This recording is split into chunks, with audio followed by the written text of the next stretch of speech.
Okay, full disclosure, I am watching The Acolyte. No, I'm not going to do 1 hour deep dives in every single episode. So, of course, we're going to look at The Stranger. That is, I believe it's like Manny Jacinto. Probably butchered his last name, I'm sorry. Who, of course, plays The Stranger. That's what they call him in The Acolyte. So, looking at Darth Maul, again, movie Darth Maul, well aware of the fact that he did a lot more in Clone Wars and Rebels.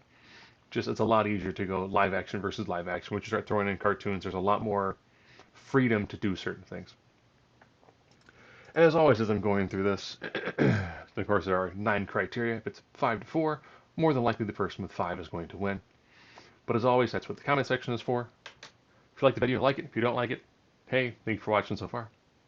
All right, here we go. Intelligence. I don't think there'd be a lot of complaint with this. Seeing what the stranger has been able to do, helping to manipulate somebody and train somebody to successfully defeat quite a few Jedi Masters with very interesting and unique ways. Definitely something I would give the Stranger an edge to. Just from the amount of stuff we've actually seen him actually do. Uh, Darth Maul, with the way he's portrayed in The Phantom Menace, was a really cool looking villain, and he's pretty much there for this amazing shock value. He's the person who really showed that the Sith have existed because they were extinct for a millennia, according to Coyote Mundi. So, but he never really shown a tremendous amount of mental acclimate, but that wasn't his purpose. Fighting ability. Darth Maul. Okay, now hear me out on this one. The main reason for this one, yes, the Stranger did take on quite a few Jedi. However, he took on primarily Padawans and Knights, where Darth Maul had a decent battle against a Master and a Knight. And what really sealed it for me is somebody that Yord, Jedi Killmonger, who mentioned that he's not fighting using the rules, and that kind of lets me know that the Jedi he was fighting, while they might have had a lot of training, they really didn't have any actual knowledge of, here's the way fights actually happen. There are no rules when it comes to fights. He's not going to be like, oh, I'm going to go for a strike one. He's going to block a strike one. Oh, he did a hanging parry. No, no, no, no, no. No. He's there to kill. He's not there to try to wound somebody. He's there to kill. Strength. This one's going to go to the Stranger, as people have noticed that the moment he took and exposed his arms, dude is jacked. I mean, he is someone who is in tremendous amount of shape. Have I have I seen episode 6?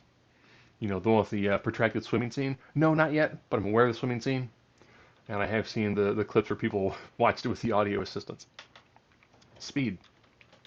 I'm giving the speed edge to Darth Maul.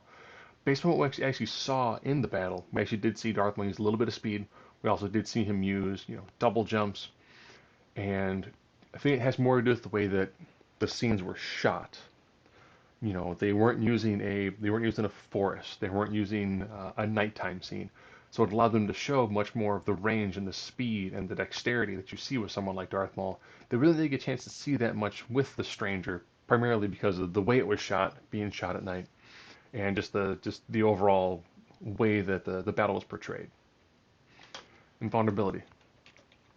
Yeah, this is having Cartosis helmet and bracers. That means there are spots on Darth Maul. If you hit him, he's going to get cut. That's what happened to him at the end of the Phantom Menace. Where with the Stranger, there are quite a few spots where if he just blocks in a well constructed manner, he's short on a lightsaber. Durability. I'm gonna give this one to Darth Maul.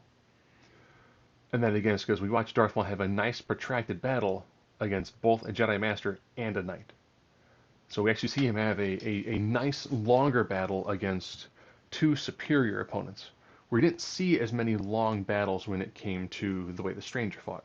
The Stranger kind of just carved up a bunch of lower level fighters until he ended up taking on the Padawan X-23. Energy projection.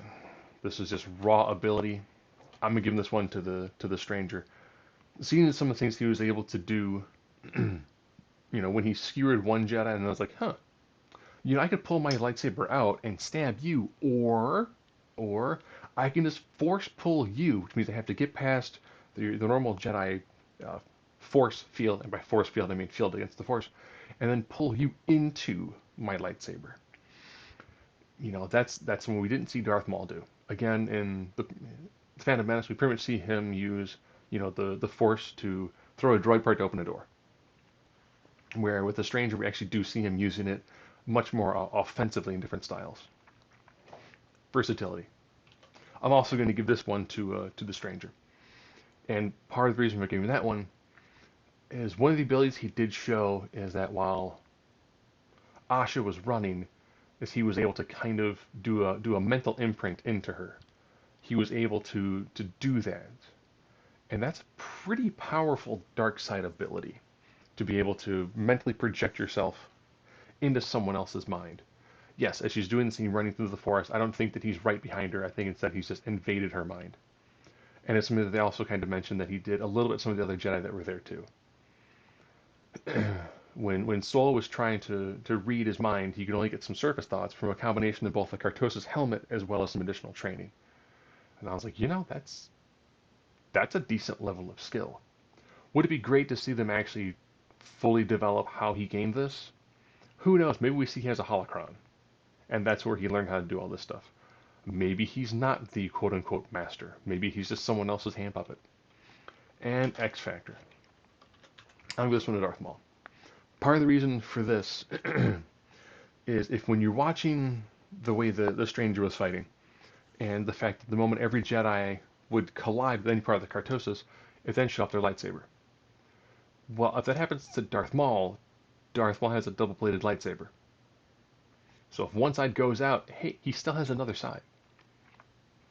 And by the time this fight keeps on going, he does actually have the ability to be like, okay, well, my lightsaber went out, one half it did. I'm not entirely defenseless, nor am I offenseless. He's gonna be able to still push and still press forward.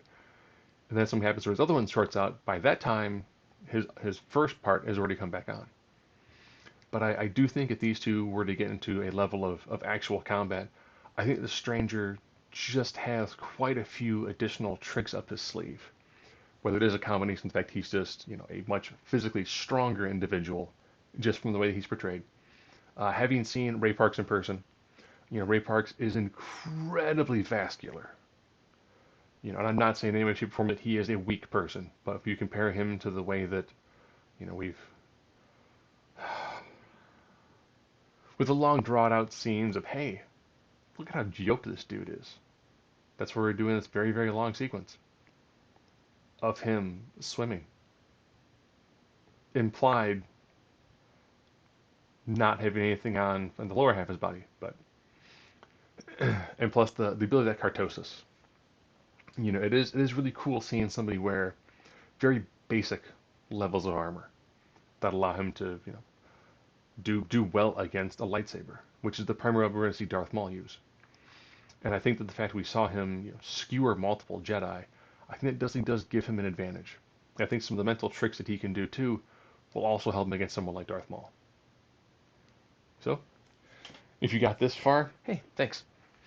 And if you like this one, I'm probably gonna maybe run him up against the Stranger, up against probably also Dooku and Vader as well.